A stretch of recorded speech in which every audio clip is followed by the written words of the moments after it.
Right, let's head to the money desk. Devin Murugan joins us once more. Hi, Devin. These ongoing blackouts, we know they have a devastating impact across the board, knock-on impacts. We've heard about the impact in the poultry industry. How many chickens had to be slaughtered because of that? 10 million. 10 million. I mean, that's just astonishing. You're also hearing about the impact of the steel on the steel industry. Tell us about that. I mean, the steel industry is a huge user of electricity. I mean, and it's such a big part of manufacturing. So, you know, as the power cuts started intensifying, as you correctly say, you're hearing these different sectors going on and saying, hang on, we could lose jobs here and we can't create more jobs because we're channeling all the funds into preventing and surviving this power cut environment. So you're quite right, the steel industry now being the next sector voicing their concerns. It's urging government to get more private sector players on board to fix the electricity crisis. The steel and engineering sector, as we said, accounts for 26% of the country's manufacturing.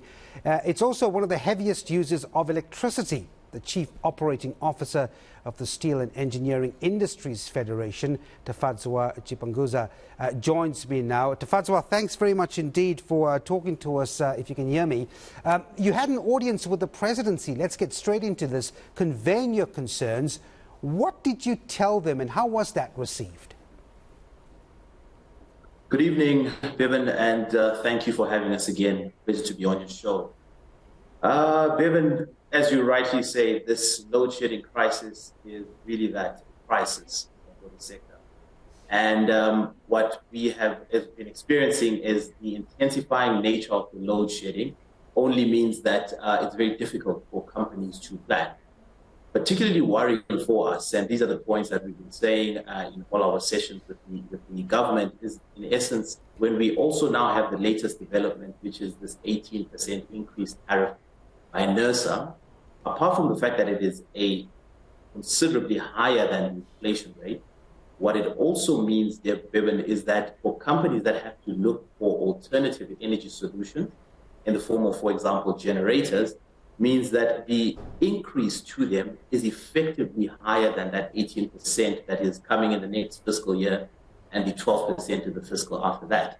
So already that in itself, in an environment where there is softer demand, where all these costs can't be offset into, means that you have significant profit squeeze and sustainability squeeze on these producers, only exacerbating the long-term downward structural trend that we've seen in the metals and engineering sector. Yeah, I want to get into some of the solutions you put forward with those meetings in the presidency, but before that, I mean, you have long-term capital meant for expansion, right? We have this economic recovery plans that we so often talk about in government level, and hopefully that expansion could lead to more jobs being created. But as I alluded to before, that money for expansion is presumably going into, number one, the tariffs, and surviving the power cuts. That might be difficult.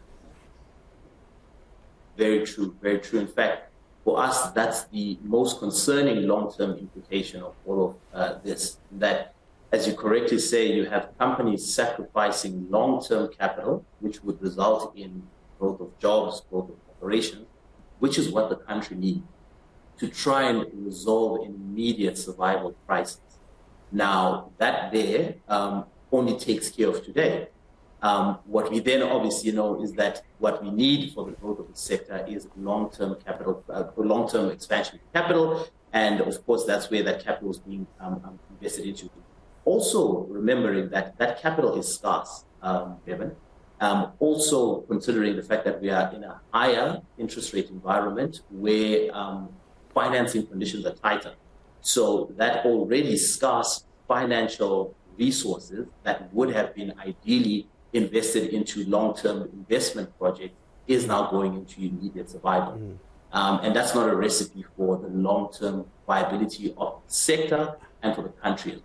Can I ask you, have steel manufacturing companies, have they been shortening their shifts, and are the workers directly affected in terms of a squeeze on their wages? Has that started happening already due to the power cuts? It's an important question, Bevan, and in fact, we had a conversation today in the office where one of the leading indicators of what you will likely see in the employment numbers because employment numbers in terms of actual outcomes typically is a lagging indicator. So as developments happen, companies then naturally try to optimize the income statement, and often employment is then impacted. But that's often a lagging indicator of events that have already taken place. What we are increasingly seeing, and what we treat as a leading indicator, and we get this information through our bargaining council, is the number of companies that are applying for short time, is what is called in the industry. And that's in essence where there's provisions in the Labor Relations Act that allows for companies to work shorter hours to try and respond to this. So now you're working perhaps on a 60-65% type of shift schedule, which in itself is only an indicator for what's then to come in terms of employment losses. So because we have seen that increase in short time, that only is, as I said, a leading indicator to what we can anticipate as further employment losses in the sector. And then, Tafadzwa, as I let you go, just one final question. So you've met, as you say, with government leaders a number of times, and I noticed highlighted in some of your commentaries the fact that you're urging for private producers, private companies to be allowed a better expansion and produce their own power. Now, the new plan that we understand coming out of that National Crisis Committee meeting contains such a recommendation. How far will that go, though? Because it's going to take some time for that power to get into that grid, if the grid can indeed handle it. Very true, Bevan. But you see, what is happening here is the fact that right now the operating environment is so disruptive and so punitive that if private companies were allowed to, at a much quicker pace than this, were allowed to get onto the grid, one, be it produce their own electricity, right? So yes, the reforms have been announced, which have been very slow at the point. But the point really is that if the private sector was allowed to go unabated, the commercial reasoning for that speaks for itself. It's almost a no-brainer that these companies would act with the greatest amount of speed to try and curb what is a very disruptive and punitive operating environment. So the carrot is there, just given the need to resolve the issue. And that's why we're calling for this greater private sector participation, both in the provision of energy, but also another form of private sector participation, Kevin, is also to allow the private sector into resolving the issues, even just within ESCOM and the energy supply industry. Because as I said, the business case and the commercial rationale speaks for itself. And these companies would jump at it just given the punitive nature of the current operating environment. All right, so we'll leave it there. Tafadzwa Chibanguza is the Chief Operating Officer at SAFESA. He speaking to us about the impact of those power cuts. Thanks indeed for talking to us. Quick look